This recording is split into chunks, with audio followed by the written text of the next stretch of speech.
Pujian pada proses atau pujian pada hasil? Proses. Pujian pada proses. Kalau kita memuji pada proses, kita akan bisa memberikan tantangan kepada dia. Tetapi kalau kita memuji yang salah tadi, memuji hasil, kalau kita memuji hasil, tantangannya nggak ada, dia nggak mau. Ya, oke. Kesimpulannya yang harus kita laksanakan adalah praising di effort. Jadi effortnya itu yang kita puji. Misalnya kamu kerja keras ya, Vide kerja keras untuk baca, untuk bisa membaca. Vide kerja keras.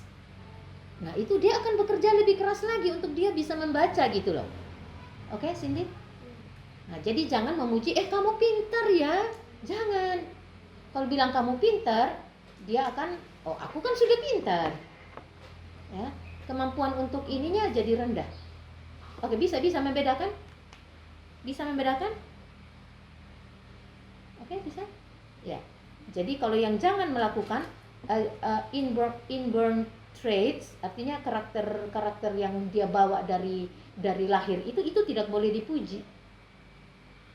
Kamu yang terbaik itu juga nggak boleh. Kamu cantik, kamu guanteng, itu nggak boleh juga.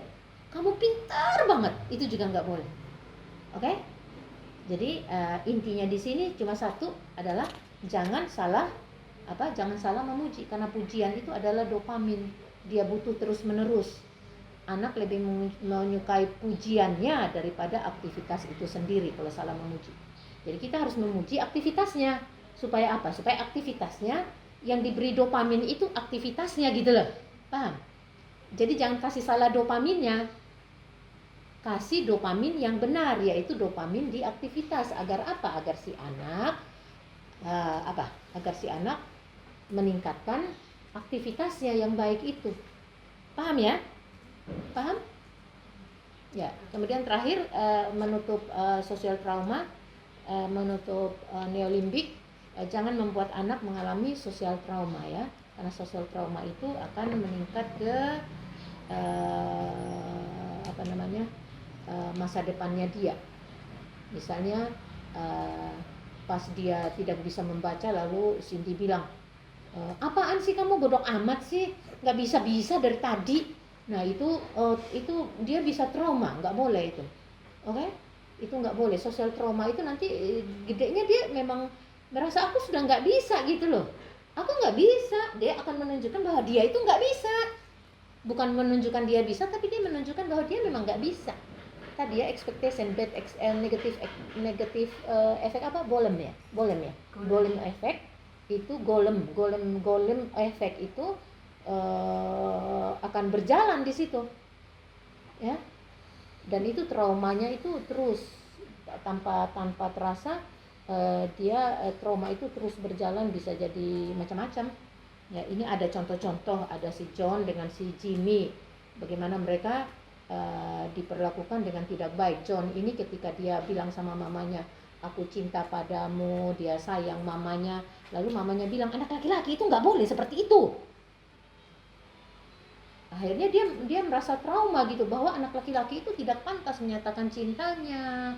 Jadi akhirnya dia begitu gedenya, ini contoh ekstrim ya, begitu gedenya itu dia ya anak yang tidak romantis, yang suka-sukanya dia tidak bisa mengungkapkan perasaannya gitu loh.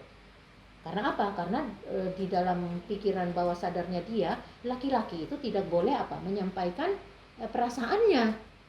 Nah, itu sudah trauma di anak itu. Kemudian ini contoh di sini si Jimmy ketika dia sedang membaca di reuni keluarga, bapaknya ejek-ejek dia. Akhirnya di dalam pikirannya apa?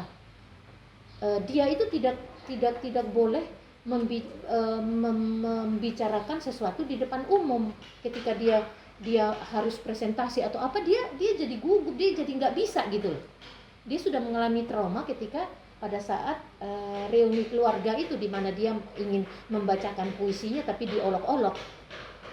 Ini contoh-contoh ekstrim. Ya, John dan Jimmy ini kan akhirnya berakhir di jalanan karena mereka tidak mampu mengatasi dirinya sendiri. Jadi si Jimmy ini ketika dia akan presentasi, dia teringat, bukan dia teringat, sekalipun dia tidak ingat, tapi dia jadi takut gitu loh, mau presentasi itu dia takut sekali, amat sangat ketakutan. Akhirnya dia minum juga kan tidak membantu. Dia mabuk-mabukan, itu juga tidak membantu. Kenapa begitu? Karena terjadi trauma sosial di ketika dalam masa pengasuhan.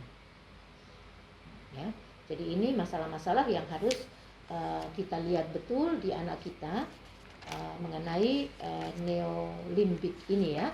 Neolimbik ini sangat banyak manfaatnya. Semua sih kita pelajari, dari reptilian limbik penting, ya, paleolimbik penting, neolimbik penting.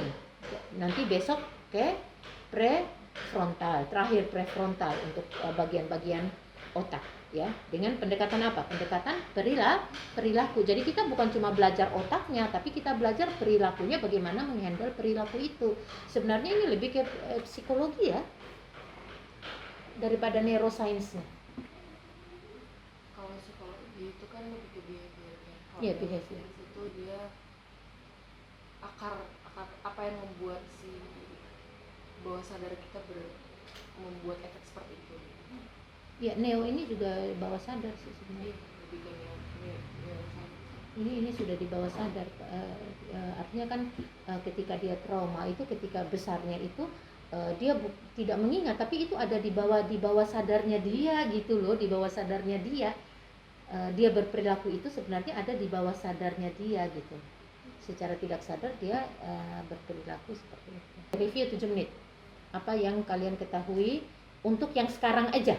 Yang sekarang aja, tidak usah, jangan diungkit dari yang kemarin, tapi yang hari ini aja, yang saat ini kita pelajari. Silakan mulai dari mulai dari Riki. Ayo Riki, yang kau tangkap nanti melengkapi, yang lainnya melengkapi. Silakan Riki. Saya tangkap ya. Jadi untuk pembahasan tentang menguji ya, kadang kita sebagai guru kan biasa nilainya itu atau pengujiannya ke hasil yang biasa kita jadi. Tapi pas tadi saya udah dengar jelasin, kita harus yaitu pada prosesnya.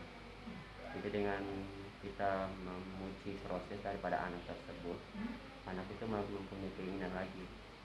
Kalau misalnya hanya oh iya hasilnya, otomatis dia merasa bahwa dia udah lebih pintar, udah nggak mau berkembang lagi, tidak mau lagi menggali lagi sesuatu yang baru. Itu aja dari saya. Oke, Nova, tambahkan.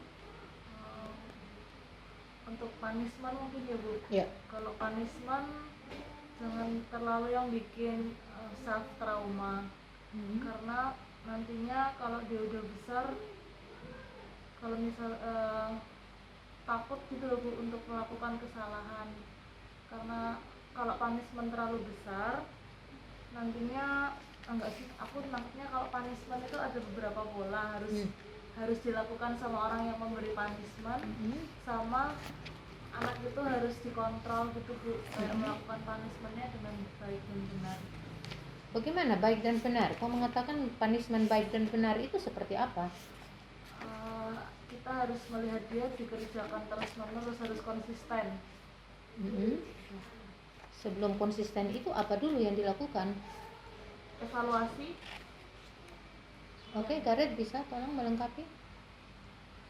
Untuk punishment Ya.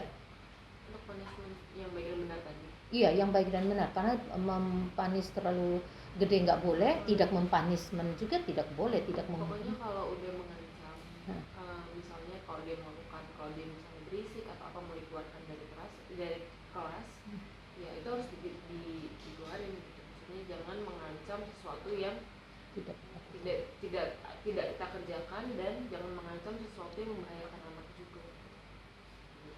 Perlu diskusi dulu nggak dengan aturan? Kalau di awalnya, untuk di awalnya bisa sih. Framework kan? Harus bukan bikin framework. Tapi begitu anak keluar dari framework, punishment harus dikerjakan. Tapi punishment itu juga berdasarkan diskusi dengan anak, gitu kan? Oke. Yang hari ini, kau yang hari ini. Ini kayak Kariki tadi uji ya, kayak dipuji kadang kita juga salah sih Hmm. puji hasilnya saja. Dipuji, jangan puji hasil tapi puji aktivitasnya, uji prosesnya. Karena apa? Kalau uji proses, dia akan bersemangat di proses. Itu yang kita harapkan gitu loh. Jadi dia bisa bersemangat dan terus lagi. Iya.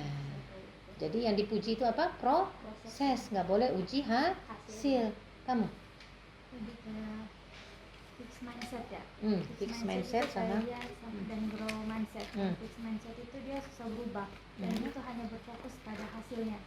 Sedangkan grow mindset itu dia berorientasi pada prosesnya. Seperti itu. Jadi anak bereksperimen. Kalau fix mindset kan katanya seperti di sekolah-sekolah besar. Itu mereka susah berubah untuk aturan-aturannya, sedangkan saya seperti kita lingkungan yang kecil ini masih bisa dirubah dan disesuaikan seperti itu. Ya, jadi harapan saya kalian itu menstimulasi growth mindsetnya anak. Ya, dengan cara apa? Dengan cara apa? Dengan cara apa? Grow mindset anak itu. Grow mindset bukan cuma anak loh, kita juga harus apa? Growth mindset itu harus dibangun. Ya, coba guru dan anak. Kalau bagian kamu harus guru, bagaimana kita membuat guru growth mindset, bagaimana anak growth mindset juga.